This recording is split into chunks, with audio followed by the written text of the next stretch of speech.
I used to believe that logic was the golden ticket to making solid decisions.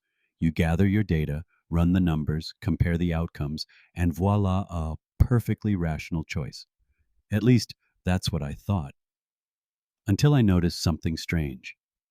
The biggest turning points in my life hadn't come from a spreadsheet or a pro and con list. They came from those quiet nudges, those out of nowhere hunches of knowing.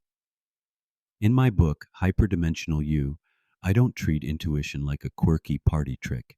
I treat it like a backdoor to higher consciousness, a direct channel to the quantum field, or what some traditions might call the Akashic Records.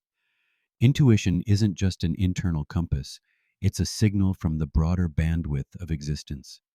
It's what we may someday refer to as our increasingly taught and ever strengthening intuition technology.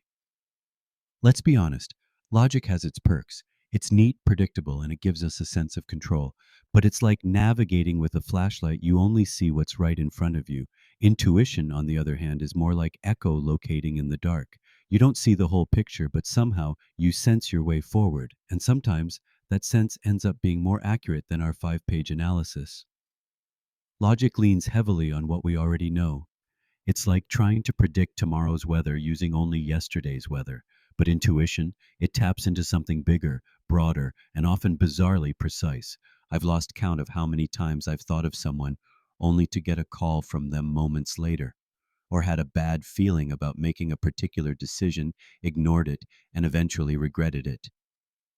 Tuning into intuition hasn't made me toss logic out the window. I still love a good spreadsheet, but I've learned to offer my inner knowing a seat at the table. Sometimes I meditate, nothing fancy, just a few minutes of mental stillness so that soft intuitive whisper can be heard above the noise.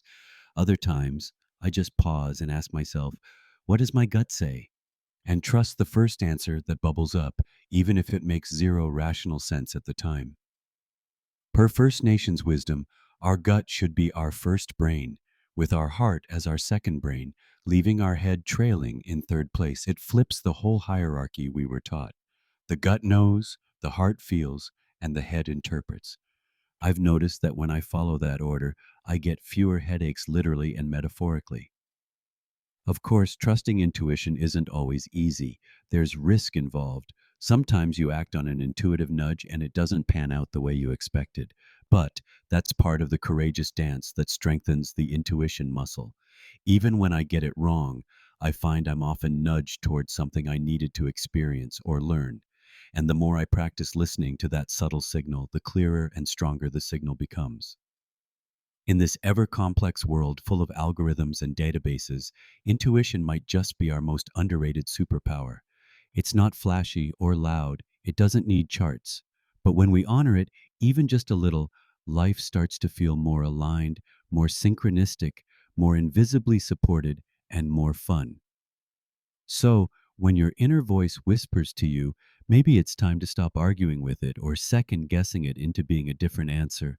Tune in, courageously trust it. You might be pleasantly surprised with the outcome. What will it be? The preceding was generated by an AI ghostwriter from Bob Cochran's writing and sampled voice. For more information on Bob's first book, Emerging Imaginal You, a time traveling note to self from the corner of science and spirituality, or his second book, Hyperdimensional You, Surfing the Shift Toward Mastery, check out Clever, the number 2, Wise, that's clever2wise.com. On Facebook, search for hashtag Clever2Wise. To help this work continue, like and share Bob's YouTube videos, which can be located by searching for at Clever2Wise. To be notified as new videos become available, click subscribe.